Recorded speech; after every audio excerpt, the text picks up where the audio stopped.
G'day, good evening. Thank you for listening. I hope you're well. This is a show on agricultural and horticultural topics, focusing on plant science, soil science, and microbiology. The information provided is for educational and scientific purposes and is fact-checked. And any of the websites and papers that have been discussed will be put in the description below. And today, I think we're up to week 11, I reckon.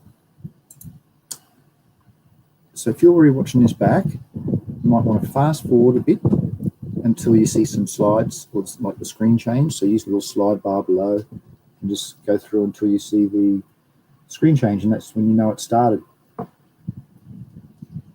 Because I always give it a little bit of time just for the viewers. If there's any questions or discussion topics, I'll go through those points first, and that might make the show. If it's a detailed point that's been brought up. So I'll give it another 50 seconds, 45 seconds, until 2 minutes. And then I'm going to start talking about that.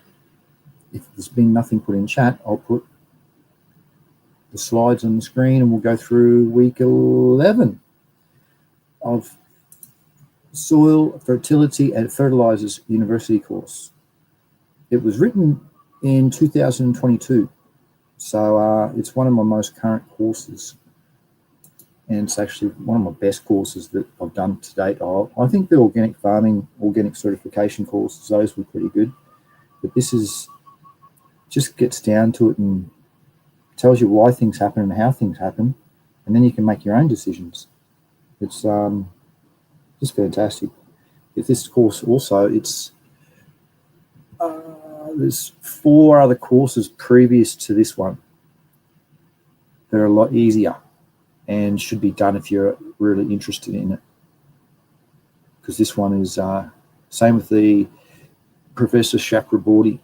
He takes the environmental soil chemistry course as well, and that's a 12-week course, which I thoroughly enjoyed. But all right, let's get into it. Not much is written in chat. So I'll share the screen. We're going to go through week 11. So it's week 11 this week. So we've been through all these ones so far.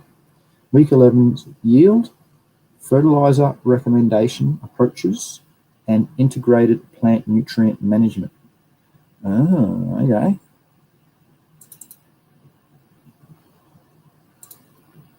These are the slides we're going to go through today. So I focus on organics. So if there's stuff about mineral, synthetic fertilizers, I don't really discuss those topics because I like to promote organic practices. Let's see what's going on here. All right, ready. Different types of entrepreneurs.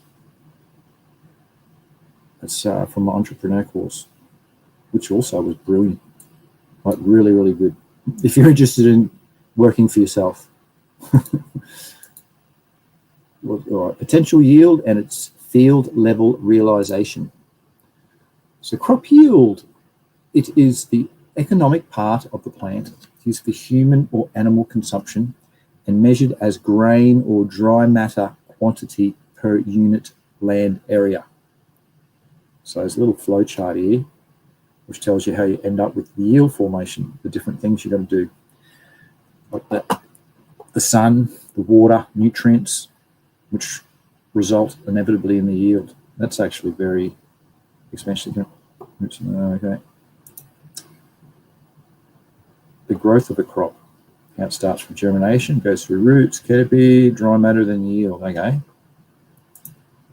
A potential yield is different because it's an estimate of the upper limit of the crop yield.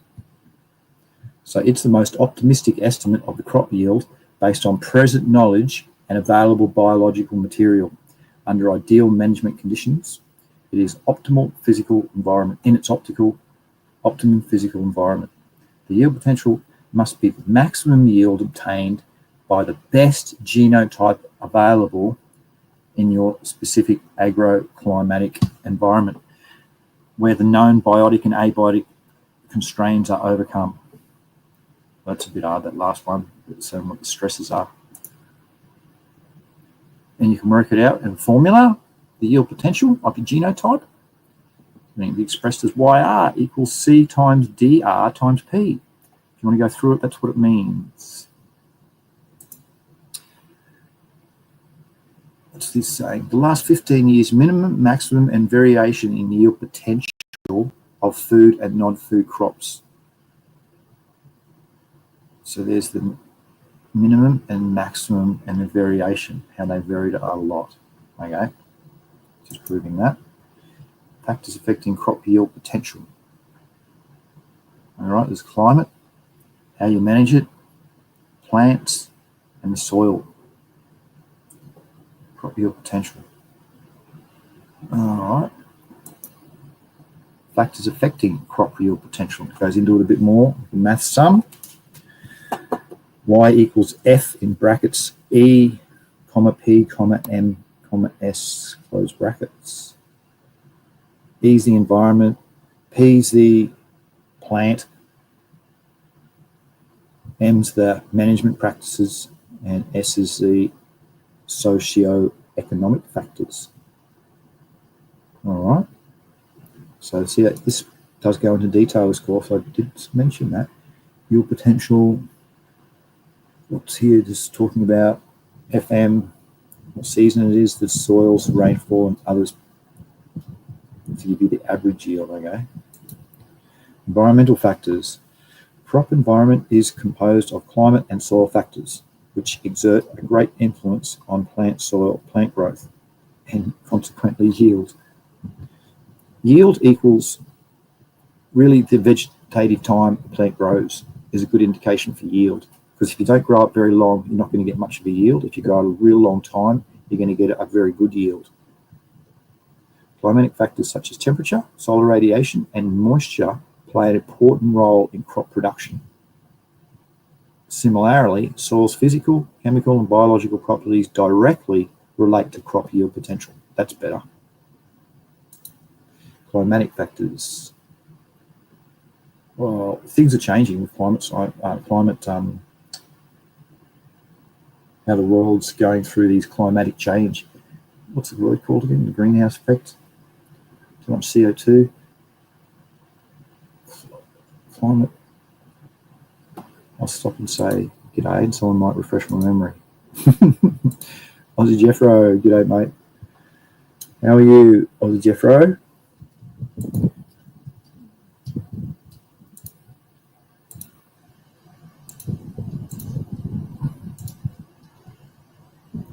So back to climatic factors. Canopy temperature, relationship between the rice grain and the canopy temperature at 50% flowering. So you can see on the y-axis is temperature in Celsius, x-axis is the yield.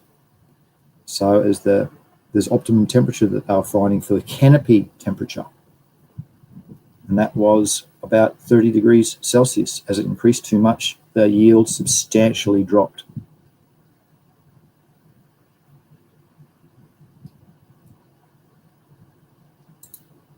Solar radiation. Well, the amount of sun that plays an effect is humongous. Don't need to go into that, I think. The yield of barley as a function of solar radiation. So down the bottom was, on the x-axis is the amount of joules per square metre of the sun's rays that it absorbed. On the y-axis is the yield. So it's gone up, and you can see it's gone to it's sort of plateauing, you could sort of nearly call it. Sort of 3 to 4 to 5 joules per square metre. They're getting that maximum yield, about 400 grams per square metre. But lower plays a massive effect. Halves, goes right down. A portion of solar radiation, up to 28% in energy, is used in photosynthesis. More than 70% of solar radiation absorbed by the plant is converted into heat. This heat energy is used for transpiration and convective heat exchange with surroundings. These exchanges determine the temperature of the leaves and the other parts of the plant. Solar radiation also influences the assimilation of nutrients and dry matter distribution. Spectral regions and their influence in plant life. So, what the PAR, near infrared, long wave radiation. Okay, so the different spectrums they're talking about. Thermal significance, all right. Let's go on something else. Moisture supply. Well, moisture is everything. But too much is detrimental. Too little, it'll be in drought conditions and die. So moisture availability is one of the most important factors determining crop production potential. Excess moisture reduces soil aeration and thus the supply of oxygen available to the roots. And here's the irrigation water. Sort of know about that. It's always a plateau to get to, actually, and the best one with the best root ball is drip irrigation, believe it or not. But there's all types of ways to grow. Depends on what money you have and what environment you're in and what requirements exposes the plant. Soil factors. Soil physical, biological and chemical properties directly or indirectly affect plant root growth, absorption of water and nutrients, and consequently plant growth and yield potential. Soil's physical properties play an important role, such as the plant growth and the texture, the structure, consistency, the pore space, the density, the soil tilt, and the colour. Among the soil factors, soil nutrient management is the most critical factor affecting the crop's potential. Effective organic matter and inorganic fertilizers on the yield. All right, this might be all right to go through. So we can compare synthetic to organics. So treatment of residual organic manure, biogas slurry, rice straw, residential fertility, and fertility level NPK per. So this is where it was fed. Residual fertility, that looks like it's fed too because they're fertilizers. But that might have been what resided in the soil. So a 50 of an NPK of 50, 30, and 20 might have been already residing in there from a cover crop or something they've done. So as this will say fertility, so I'm going to go with this one's been inputted this with mineral fertilizer and this is organics up here. That's the way I interpret that. So over here, grain yield in Q per hectare, a high amount per quintillion per hectare. So 39 is pretty good. Down here, 40 and 42. Okay, so that's going up all right. It's a big range of difference. 39 to 31 and 35 across the board. Okay, so there's not really much in difference. It even goes down to 27. This one isn't 27. So you can do it with organics. That's all that I want to prove with that chart. Influence on farmyard manure and fertilizer on yield potential on rice. So this is the amount of farmyard manure they give, and this is the fertilizers. So it's 43. Look at that. It's better than fertilizers. So all these shops want you to go and buy their stuff because it's a year on. Buy it. Yeah, because they're making sales. They can't get sales if you've got farmyard manure. How rad's that? So that's another proof that organics can work better than synthetics. I'm going to jump off topic here a bit. Yield potential of wheat as influenced by biofertilizer and nitrogen levels. This would be rad. So inoculated is your azos. Oh, there's them together.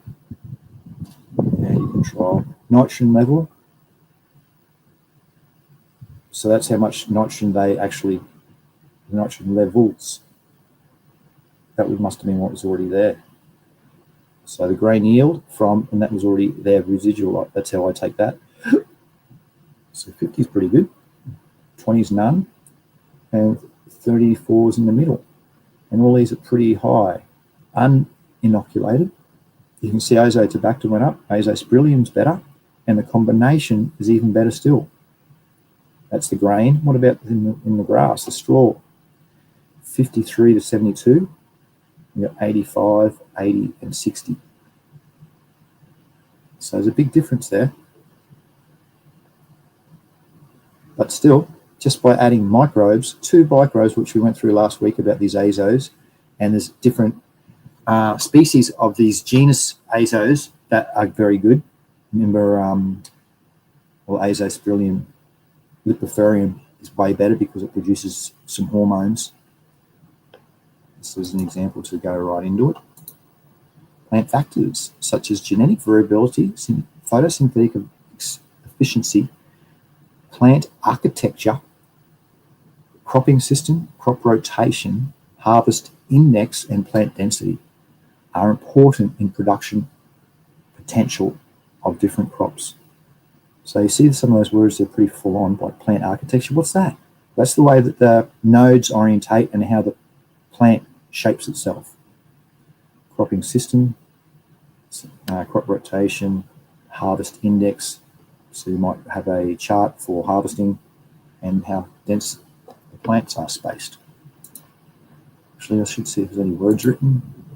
No, that's all right. Just keeping up on top of it.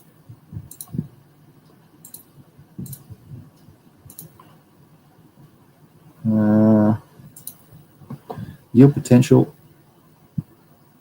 of sole crop as influenced by intercropping. No.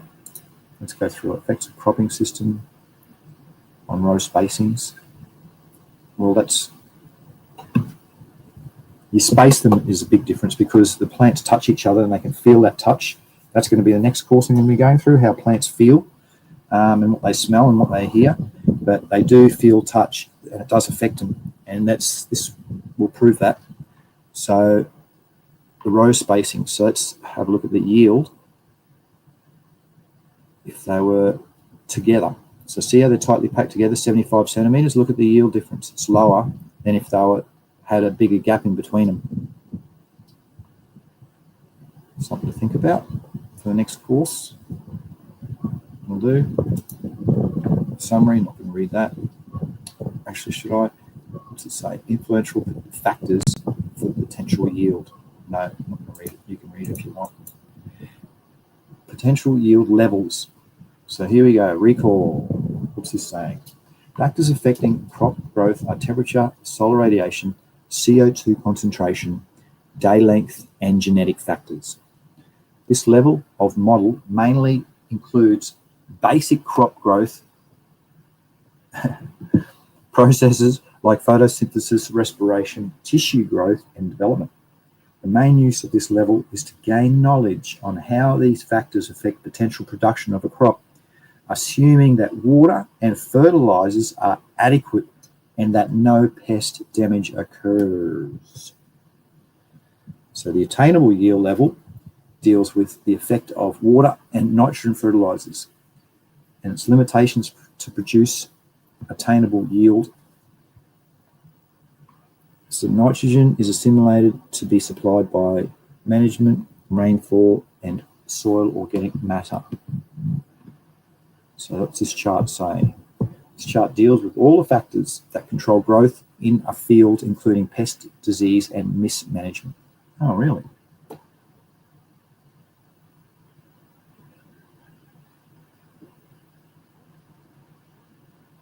What's that come up for? Yep, you can hear me. Yeah, I'm testing. Everything's all right. That's good. Right, back to it. I'm not sure my audio is coming through. That wouldn't have been very good if it wasn't. So relative to the yields, what's this x-axis? YA, YT must be the different spots and percents on the Y. Okay, actual yield, attainable yield in average seasons, maximum attainable yield, and the yield potential. Okay, that's really showing the terminology, I suppose. Soil fertility evaluation through diagnostic techniques. This is pretty cool. Soil fertility evaluation is essential for the balanced nutrition of crops. Balanced nutrient use refers to applying essential plant nutrients in the right amounts and proportions using the correct methods and applications suited for specific soil, crop, climate situations. It helps in maintaining and improving soil productivity. That'll do. The diagnostic techniques there's 4 of them. So 1 is nutrient deficiency symptoms of the plant. 2, analysis of tissues from plant growing on the soil. 3, biological tests in which the growth of the plants of certain microbes is used as a measure of soil fertility. And 4, soil testing. So C3, so you think, how can microbes bloomin' do that? Actually, it's going to come up with it. Well, it's the CO2 from your substrate. You can balance that up, put a meter inside it, and see how the respiration is going from your microbes, and it's an indication of your biological amount in the substrate, how it's functioning. A little bit, go through that a bit later. Number 1, nutrient deficiency symptoms of plants. Well, I don't really have to go through that. It's pretty obvious if your plants show nutrient deficiency symptoms, that's what that was meaning. So you can welcome to read this if you want. Press pause. Indicating plants which show the nutrient deficiencies or toxicities. So this is rad. So these plants generally, what's an example? Well, what's an easy one? Copper, sugar beets. Common one. Potatoes. So potatoes commonly show, because they use a lot of potassium, magnesium, and manganese. So if you plant these plants in here, this element will show up from that plant if you plant it in the same area. Did that come out all right? So if you've got a problem with nitrogen, for instance, you might want to think, okay, I'm going to put in rapeseed, or I'm going to put in maize, because they're known for their nitrogen deficiencies. So in other words, those plants will show first nitrogen deficiency before your plants. So this is a chart to show if you're like certain cultivars or certain pigs of different elements. So you might want to plant some of these to offset that, to know first. That's how you can, that's for number 1, what we're saying. And on the other hand, the concentrations of an element in plant tissue is generally positively correlated with plant health. Therefore, plant analysis has been used as a diagnostic tool to determine the nutritional cause of plant disorders and diseases. The plant analysis constitutes, you've got to grab the collection. Well, it's hard because we don't know how to test it. So you need a test kit. So you can go through these procedures, but how are you going to test it? The analysis is the hardest bit. I did look at a while ago to get portable test kits, because what we can do is with those portable test kits, you can put tissues into for instance, you can test nitrogen or the available ammonium. You put that plant tissue in there, put the drops in, the reagents, and mix it around, and it comes up with a color that you put on a chart. But I couldn't get it cheap enough. And as it's only to get tests at the moment, it's only like a lab test to be done. There's no real portable one. Or you can get an XRF meter. There's a portable analysis tool. That's a business in itself if you want to buy one of those. So it's pretty hard to do it accurately. So 3, biological tests in which the growth of the plants or certain microbes is used to measure soil fertility. So the biological methods consist of raising a crop of a microbial culture in the field or a soil and estimating its fertility from the volume of crop or microbial count. Although these methods are direct estimates of soil fertility, they are time-consuming and therefore not well adapted and practice the soil testing. So you can do it like I suggested, grab your soil and put it in a bag and see how it respires. But you'd have to keep the moisture conditions and keep it cycling, and that would be because you know it's going to change after the oxygen all goes out, stuff like that. So it's only good for 5 minutes if you do it that way. But it is a way to get the respiration levels of your substrate. In the absence of nutrients, certain microbes exhibit behavior similar to those of plants. For example, the growth of Azotobacter or Aspergillus niger reflects nutrient deficiency in the soil. The growth of azos reflects, well, it reflects Azotobacter won't grow if there's nitrogen around. So it reflects the nitrogen as an example of deficiency. The soil is rated from very deficient to not deficient in respective elements, depending on the amount of the colony growth. In comparison with methods that use higher plants, microbes methods are rapid, simple, and require little space. These lab tests are not commonly used in India. That's where I study. Soil testing, recall. No, we're not going to recall. Soil testing is done with the following objectives: soil fertility evaluation, prediction, classification of soil, and the assessment of the type and degree of soil-related problems. Soil testing program includes sample collection, chemical analysis, interpretation of results, and fertilizer recommendations. No, well, you can do fertilizer recommendations, but it's organics. So you'd have to know, for instance, neem meal has an NPK of 5:1.5:2. So that would be how you might rectify a nitrogen or an NPK problem. Mild potassium and phosphorus problem, but a high nitrogen problem if you're going to use neem meal. Or alfalfa meal as a 2.5:1:2.5. Or chicken poo, raw, not blended mix like you buy from the shops. This is raw chicken poo is 5:2:1. So they're sources that you can put for your fertilizers as an example. Went through that pretty extensively last week or the week before. So chemical methods used for determination of different nutrients. These are the tests that you do. The Olson's method is the phosphorus testing method that he's worked out. Bray's another scientist that's method, and we're going to do it in their way according to how that they propose to do it. So you can go and buy these kits, like the organic matter kit was it's the one I really wanted to get. Most of these need reagents that you got to get, and that's why that one soil testing kit had all those elements needed for it.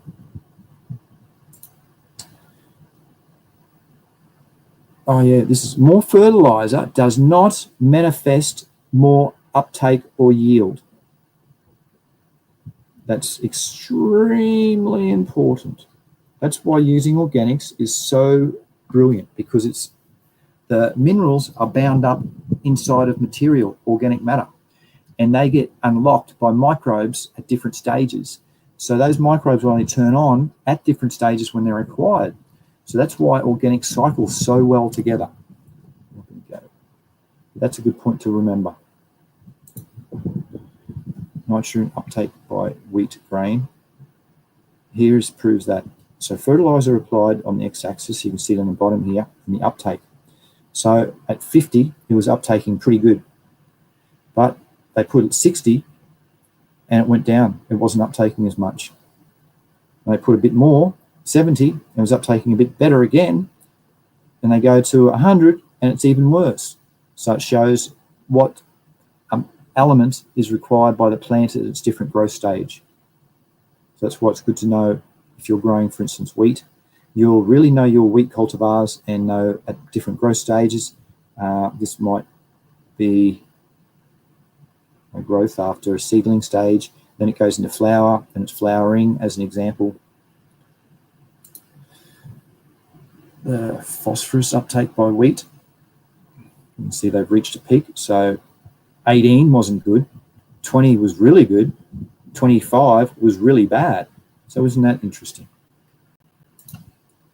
Interpretation and recommendations. So you can have generalized recommendations, soil test ratings, critical soil test level approaches, Caldwell's approach, percentage of yield maximum, soil analysis, and targeted yield concept.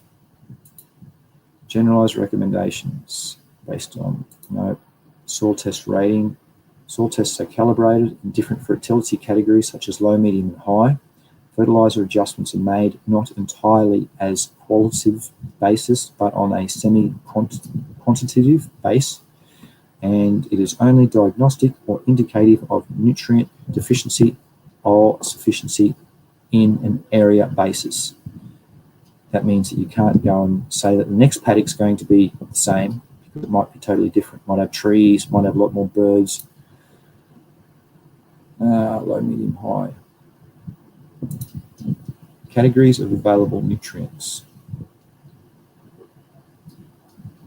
So if you do these tests, this is the outcome, the chart that you can read off. So if you were going to get Olsen's phosphorus test, after you do your reading, you bring it here, and if you've got a reading of 30, you go, okay, cool, it's medium, which all soil should sort of have, even after cropping, that amount's left over. Where if you do the nitrogen one up here, potassium, that's after you get a crop, what was it, 70%'s gone, I think, something like that, where 50% remains for phosphorus. Caldwell's approach. No, these are the testing approaches, so you need to do it. Critical soil test level approach. A response curve is fitted by conducting field experiments based on soil test data and critical levels of nutrients. It does not provide info on how much fertilizer must be adjusted for varying soil test values below or above the critical level.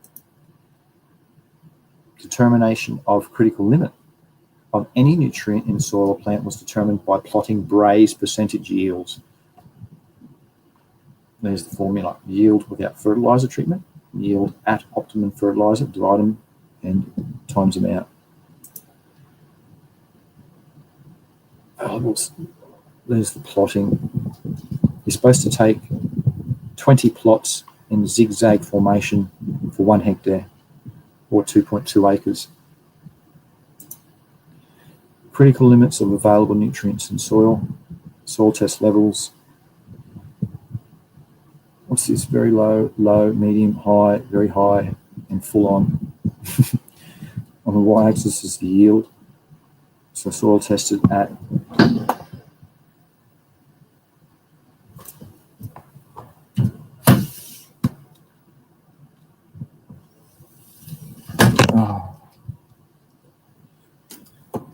soil. So the soil test level high, very high. So you can see they got the maximum yield when the soil test level was the highest available nutrients, which makes sense. But if it goes above high, too much in there, it can be detrimental because they can enter into the salinity. And too low, well, it's not enough. The 17 essential elements that the plant requires isn't performing, because Lieberg's law of the minimum, it's only as good as the least nutrient. Another critical limit plot. Critical limits of plant nutrient elements. Interpretation of results. The basis for plant analysis as a diagnostic technique is the relationship between nutrient concentration in the plant and growth and production response. This relationship should be significant to have a complete interpretation in terms of deficient, adequate, and excess nutrient concentrations in the plants. Curves representing the relationship between nutrient concentration and growth response vary in shape and characteristic depending on the nutrient concentration in the growth medium and the plant species. When nutrients are in deficiency range, plant growth and yield are significantly reduced, and foliar deficiency symptoms appear. In this range, application of nutrients results in sharp increase in growth. In marginal range, growth and yield is reduced, but plant does not show deficiency symptoms. Sometimes the marginal zone is called a transition zone. Within the marginal and transition zone, it could even be a hidden hunger. is just beneath the maximum yield limit as well. Within the marginal or transition zone, the critical level and concentration lies. The critical level can be defined as the concentration at which the growth of or yield begins to decline significantly. Nutrient concentration in plants. On the x-axis, y-axis is relative growth production in percent. So 60% is still deficient. It's the best you can get out of it. Marginal exception, you can go right up to 95. And adequate, you can see, well, is adequate. Excess, it's starting to taper off. And toxic, when there's too much nutrition in the substrate, it's bad. It's just as bad as deficient. Well, it depends what level it's as, but if it goes too high over here, the plant won't even grow, it'll die. Critical levels. The critical levels of nutrient supply below which appreciable growth depression due to the deficiency appears are referred to as threshold of deficiency. So this goes right into detail. Soil analysis, crop correlation approach. This approach is better than others because fertilizer recommendations is based on relative contributions of soil and fertilizer. Farmers have options to relate their resources with desired level of yield target. You can balance them, and the fertilizer use efficiency is higher. In targeted yield concept. I should see if there's any questions. Oh, Sunshine, hello, Sunshine RB. G'day, g'day. 40 minutes.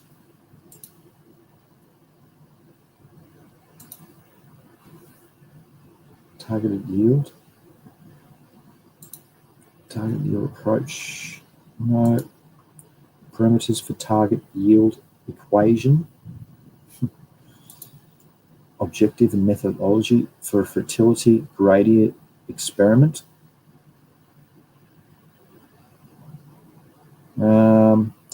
What's this objective? In order to reduce heterogeneity in the soil populations, types studied, management practice adopted in climatic conditions. I'm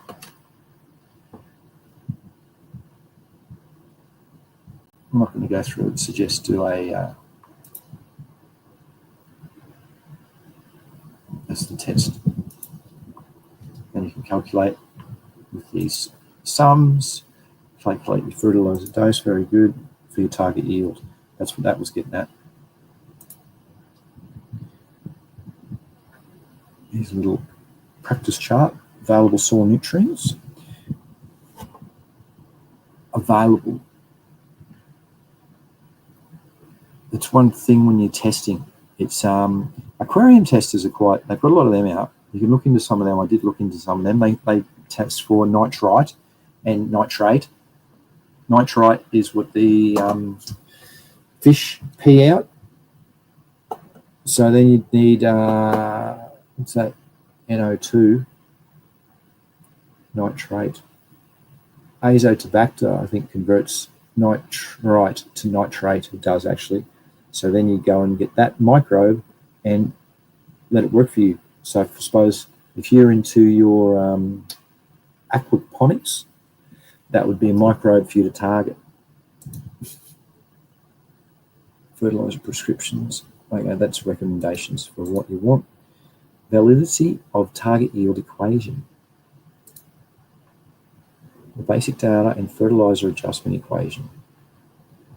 All right. Round nut. Basic data and fertilizer equation. Validation of the output. Did it work? Here's another one that tests with rice. Comparative yield. What's this say? Ready, recommended fertilizer doses. Okay, for different situations.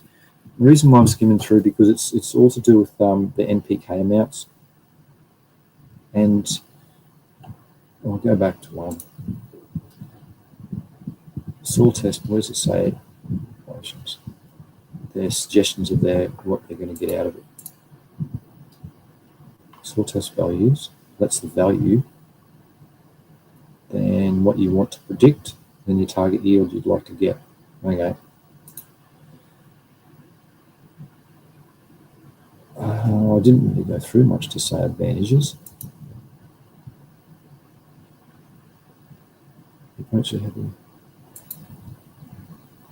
All right, this is on to the next thing. Site-specific nutrient management concept and approaches for nutrient management system.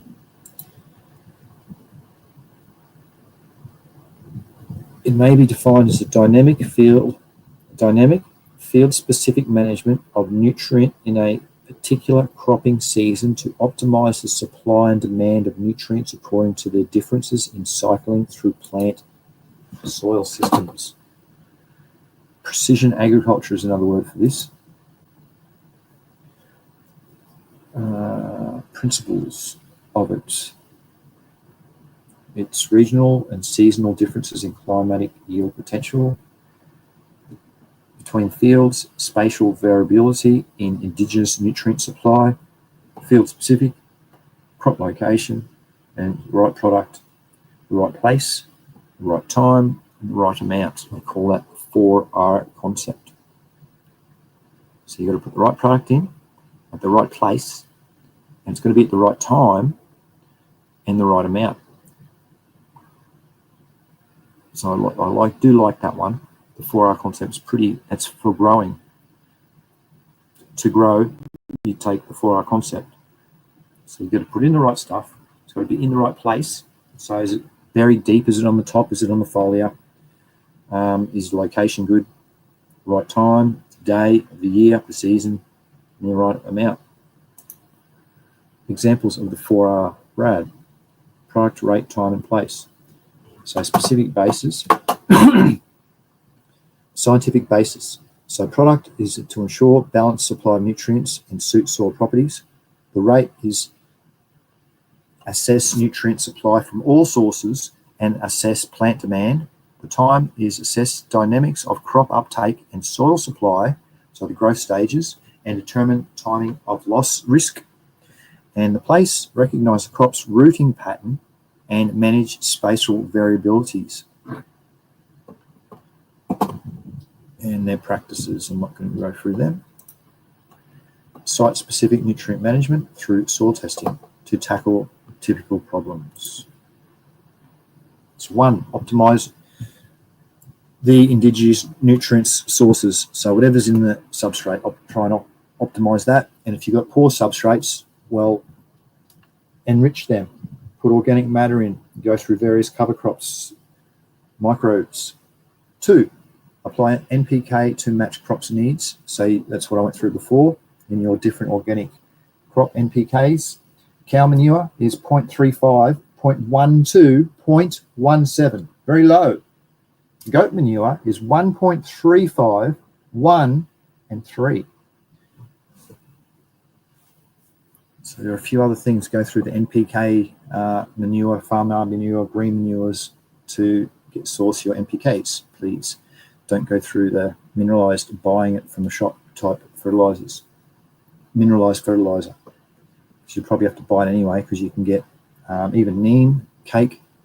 What's that rad one? 7. Anyway, back to this.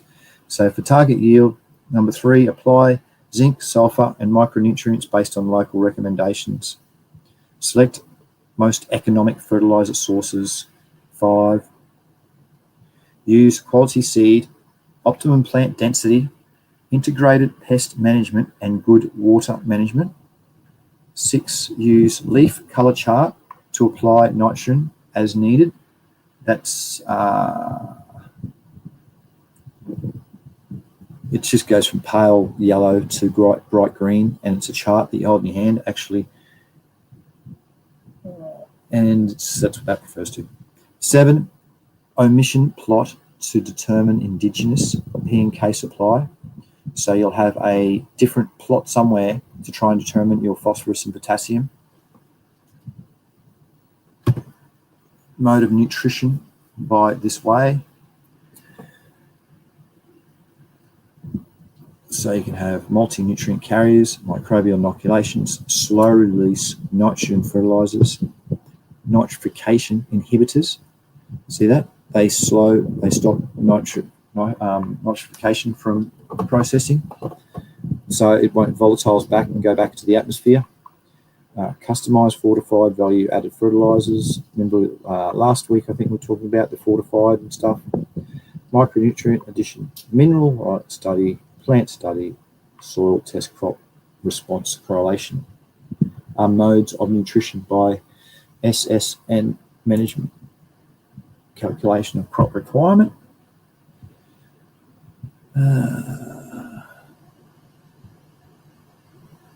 Let's show target yield, amount of nitrogen used, phosphorus and potassium. It's just showing about the yields. So if you put a little bit less in, that's what you'll expect. It's how many tons per hectare you get. So the lower one's 6 and the higher one's 11. So it's 6 down here to 11. So it's just showing the amount. But see how they've added nitrogen down here is at say 140. Look up here, it's still. No, I'm not going to correlate that. Don't worry. How much fertilizer nitrogen to apply? Estimate the total fertilizer nitrogen required for rice in a season based on the expected field response to nitrogen and efficiency of fertilizer nitrogen use. So it equals fertilizer nitrogen equals the yield response to fertilizer nitrogen to nitrogen use efficiency times the nitrogen use efficiency. So the optimal rate of fertilizer nitrogen depends on the increase in yield. So here they've added none, and here they've gone and added different rates, and then they tried to achieve the maximum yield response. Optimally supplying crop needs for phosphorus and potassium. So establishment of the target yield, how much is in that substrate already, and work out the difference to get it up there. Indigenous nutrient supply. What's this? Plus NPK, plus PK, plus NK, plus NP. Full fertilization yield target, okay. N limited, P limited, and K limited. Be good if that showed in the picture too, wouldn't it? So I don't really know what that's talking about. Well, it'd be their experiment. They put a field out and they just limited like that to see what the outcome would be. Recommendations of P2O5 rates, phosphorus rates according to the yield target and phosphorus limited yield. So target yield in tons per hectare, the yield in the plots of tons per hectare, and the fertilizer rate they've applied. So their yield target, they want to get a lot, so they'll add so much phosphorus in kilos per hectare to achieve that. And you see it all varied. This is like an experiment of what could be done to try to get your target yield. So you put out different rates of your organic fertilizer. So for your phosphorus, you might use, manure. Let's say you put out 20 of manure, 40, 60 kilos or something like that of manure. You could go through and just see what differences things would be. Phosphorus is a lot of DNA bound up in. Phosphorus is bound up in DNA, so microbes is a lot in manure. Recommended potassium oxide rates according to the yield target and potassium limited. Oh, this is another one done with potassium. Okay. The SS. This is a chart of the different countries. China would have to be a lot. They've polluted it is the lot. Look at that, it's the highest. They've polluted their whole soils have been exhausted. They have to remediate them to make them used. A lot of people are going underground, hydroponics, all sorts of different ways in China. You can see they've got to have massive amounts to get results because there's no organics there. It's really sad, to be honest. Factors affecting the performance. Well, water availability, insects, overestimating nutrient needs, and miscalculations. Okay. So in other words, it works pretty well. Major benefits: higher profits, reduced N2O, nitric oxide emissions, so it's good for the environment, very important, and improved disease resistance, massively important. You get that with growing organics. If you add your mineralized fertilizers, the plant sort of gets baby fed or spoon fed, and then it can't put out the different pathways well, it can, but it's not as quick to put out the pathways for its disease resistance, where if it has to fend for itself, it's got a lot more microbes going on around it, and they put out the, what's that response? The FLG22 receptor in the plants. They get the response from the flagella in microbes. So it enhances the disease resistance. Should see if there's any questions. Nearly at the end. No. Just the two watching too. Thank you for the person who's watching.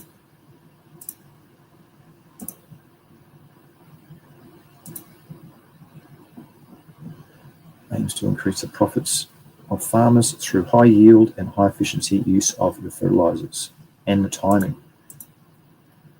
Integrated nutrient management. This should have been at the start. Maintenance of soil fertility and plant nutrient supply to an optimum level for sustaining the desired crop productivity through optimization of the benefits from all possible sources and plant nutrients in an integrated manner. Concepts of integrated nutrient management. Regulate nutrient supply for optimum growth and high productivity. Improvements of maintenance and soil fertility. Zero adverse impacts on the environment. In other words, good ecosystem, quality and balanced fertilization of organic manures, no inorganic fertilizers, and lots of bioinoculants. Determinations of integrated nutrient management. Nutrient requirement of the crops system. Soil fertility status and special management needs to overcome soil problems. Number 3, local availability of nutrient resources, organic, inorganic, and biological sources. Economic conditions of a farmer and profitability of proposed INM option. Social acceptability. Who cares socially these days? You just got to do organics. Don't worry about bloody what people think. If you worry about people think, you'd be going with what people say at shops and sell you. All the herbicides, pesticides. Point 6 of determinants of integrated nutrient management, ecological constituents and impact of the environment. Number 7. The components. Soil source. Mineral fertilizer. No, don't add it. You should be adding organic sources by providing the farmyard manure, droppings, crop waste, residues, sewage, sludge, leaves, biological sources, microbial inoculants substitute 15 to 40 kilos of nitrogen per hectare. Did you know that azospirillum supplies 80% of a sugarcane's growth requirements for nitrogen? One microbe put in the right way and multiplied it. Organic inputs, here we go. Poultry manure, compost, vermicompost, farmyard manure, waste from agro-based industries, crop wastes, urban and rural solid and liquid wastes. You have to be careful with that. Piggery manure, poultry manure, pig manure. INM GOI initiatives. That's the government of India, so I'm not going to read that. Long-term effects of balanced nutrient management. Well, it's going to impact the balanced fertilization of the soil health, which will therefore in fact impact the plant health which that will impact on our human health. So it's a win, blooming win. Recall, balanced nutrition. No, not going to recall. Main objectives of balanced nutrition. Effects of continuous application of fertilizers, liming, and farmyard manure on soil properties of after harvested maize. This might be good to go through. So the pH. Wow, that's pretty low. What's T? 2 me. Are they the different plots? Oh yeah, because they're just adding T on N, NP, NPK, NPK plus lime, farmyard manure plus PK. Gee whiz. So really, I'm only interested in the farmyard manure plus PK to compare that against the control, because I only want to promote organics. Liming is good because it reduces, it increases the pH. As you can see here, it's the only one with a higher pH because it's limed. So you can substitute lime for PK. How do you know if this has come from the PK? So I don't like this one. I'm not going to go through it actually. It's a shame too. It has effects on different, on the phosphorus, potassium, calcium, magnesium, sulfur. Effective integrated nutrient management on the cation exchange after harvest of maize and wheat. So the best results were here from farmyard manure, 10 tonnes per hectare. Gee whiz. And farmyard manure plus NPK, that'd be right. Farmyard manure at 20 tonnes per hectare. Wowee. Look at that. Farmyard manure outpowered NPK by far. Another example of organics done properly. It can really work well. Is that maize too? In corn? Yep. Substantial increase. So you've got to get the right rates of your organic inputs. That's azotobacter. So that went up a little bit too, just by that difference. So NPK, to, what's that one? T1 to T5, just from azotobacter input. 17 to 17.8, 16.8 to nearly 1 point it went up just from putting in azotobacter. One type of nitrogen fixing bacteria. Effective fertilizer treatments on copper availability in soil after 10 years of intensive cropping. And control the effects. So that's the amounts over here. So the higher the amount, the better. So farmyard manure had way more, but they've got mineralized fertilizers. I'm not going to go through them. I like these ones. Absolute control. All NPKs plus herbicide. See, that's what you got to use. Where's the azos? I can't see azos in there. There's one there.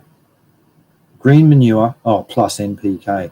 Why not just have the green manure plus azos and see what happens? That's what I like to see. That's what I'm into. And then you adjust that. You play with those amounts. Put more green manure in, more that which will increase the nitrogen if you bury it. So you can really get the target effect you want. Effective green manure and farmyard manure and soil properties in rice. Here we go. Oh, 100% NPK is control. All bloody NPK. What a blimmin' shame. That's a big letdown because I use Summer Hemp. I'd love to see what the different... Sun Hemp's got a massive NPK. It's dried NPK. If you get it and chop it up, its dry NPK is 2, 0.3, 0.5, 1.8 as an NPK. So that's massive. That's what am I comparing it to? Alfalfa meal. It's nearly the same as alfalfa meal. Very good. And okay, that'll do from that one. Yeah, so we can't really see because you don't know how much NPK they put in.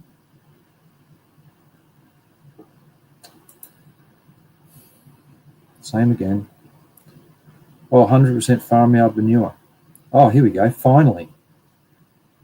Oh, and look which one's the best. Effects of continuous use of fertilizers and manures in cotton wheat rotation on PWP, FC, and BD in soil. Very cool.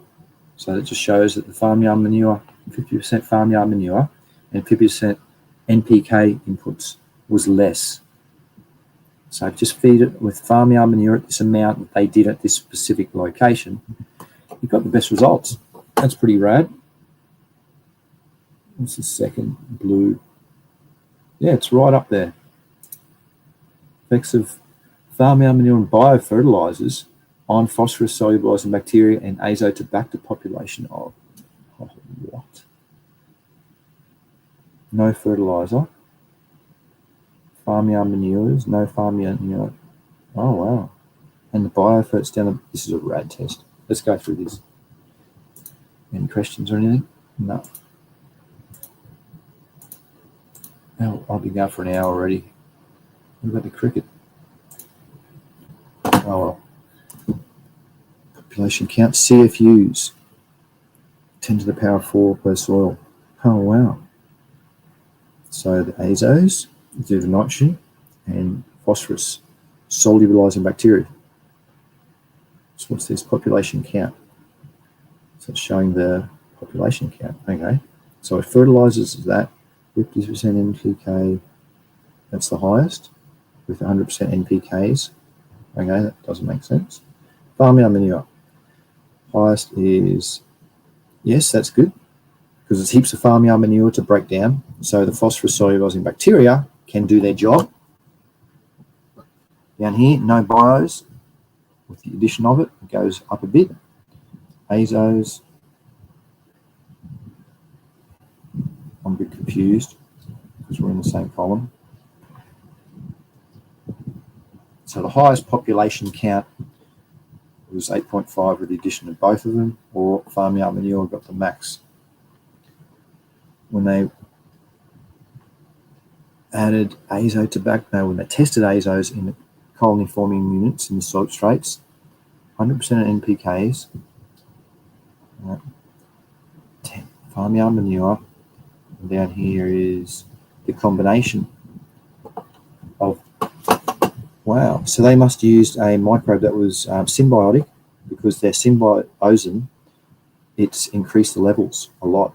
So it went from 10.8 when they added PSB to the azos, it went up from 10 to 13, a lot. Effects of long-term soil treatments on the physical conditions after 31 years of cropping. Wow. So bulk density is the compactness and hydraulic conductivity is the amount of water that can flow through the substrate. So they're kind of nearly related. So you could say the one with less is going to flow the more. But what gave it that effect? Farmyard manure again. Bios down here. Oh wow, so the bulk density went up with the megagrams per cubic meter.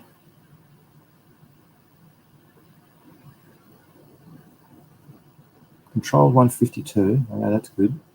140. Wow. I wonder what bios they added. What's this one? Hydraulic conductivity. 0.68, 0.7, 0.8, best flowing. It's always to do with the farmyard manure, as you've seen. Now we need a test of this just with the farmyard manure to see if this is how much NPKs have effects on that. That would be good. Balanced nutrition application for a number of soil crop combinations in India. Okay. Effects of continuous fertilization on soil physical properties. So the hydraulic, bulk density, and water hold capacity. Oh, here's one of those tests. Here's just a look. Was what I was saying. Only farmyard manure applied after 26 years of cropping. Look at the difference. It's not even close to everything else. Bulk density, way lower. Water holding capacity, 52. Higher. And hydraulic conductivity, amount of water can go through. That's rad. So it's only 10 tonnes per hectare each year. That's all they added. Wonder what type of farmyard manure. That's cool. We've got another one here. Yeah, heaps of farmyard manure at different tonnage rates. So the long-term effect of farmyard manure and fertilizer on the infiltration rate of water. How many centimetres per hour it can percolate down. And the winner again, farmyard manure. By a lot. Put on each year, put on every year, put on every second year. So even farmyard manure applied every second year overpowered all this NPK efforts for the long-term effect of the infiltration rate of the substrate. Bloody excellent. Annual rate of build-up of oxidizable and non-oxidizable soil organic carbon and soil profiles. No organic comparison. Organic and inorganic fertilizers provide balanced nutrition to crops, increasing crop yield and quality. I only support inorganic fertilizer for foliars. So to remove a foliar deficiency, you might want to use it then, and that's the only time I support it.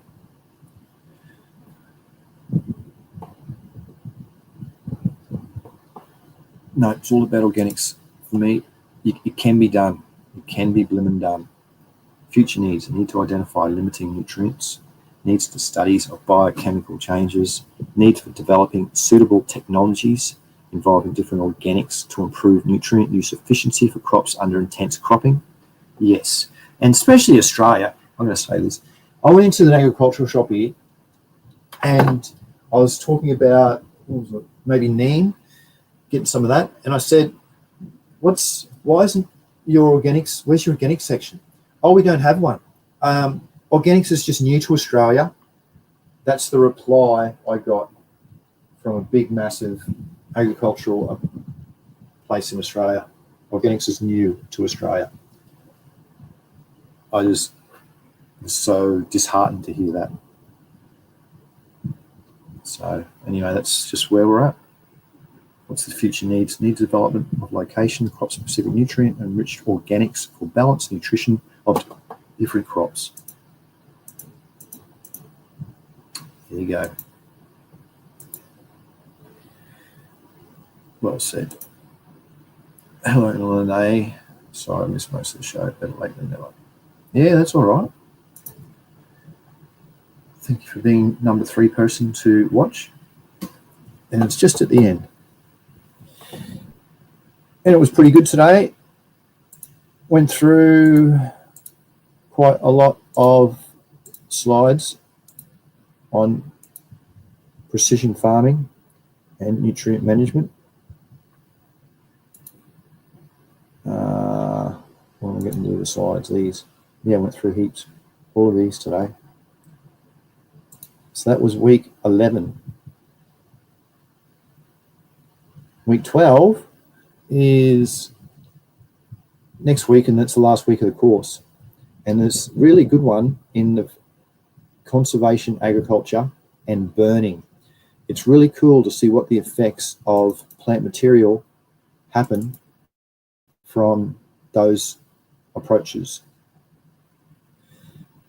There's also organic carbon sequestration. That's what's going to, this is the next week's one. That's really cool, that. Oh, anyway, wait for next week and we can go through all this. Soil organic carbon and how it cycles and how to retain it, how to use it. It's, what was it? I'll get to a chart, I think.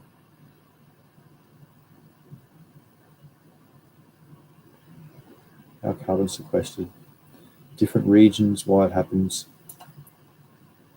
Oh, I was going to get to burning. That's what I wanted to get to. That's just amazing to see what the effects of burning are on different crop residue.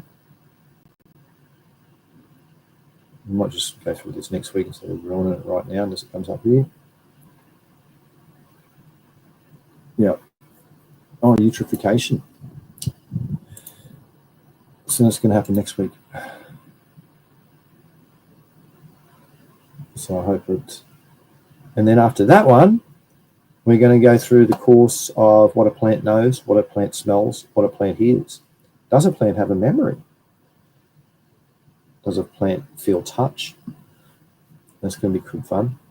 That was a course I did in Israel, online, the University of Israel over there. All right. I think it's been enough, an hour 10. So I went over a bit today. Oh, go Australia in the cricket. Woo! I hope you enjoyed today's, and thank you for listening. And I look forward to next week's one, same time next week. I'll be doing week 12 of that class. So thank you again for listening. Happy reading, happy growing, good health to you all. Bye-bye.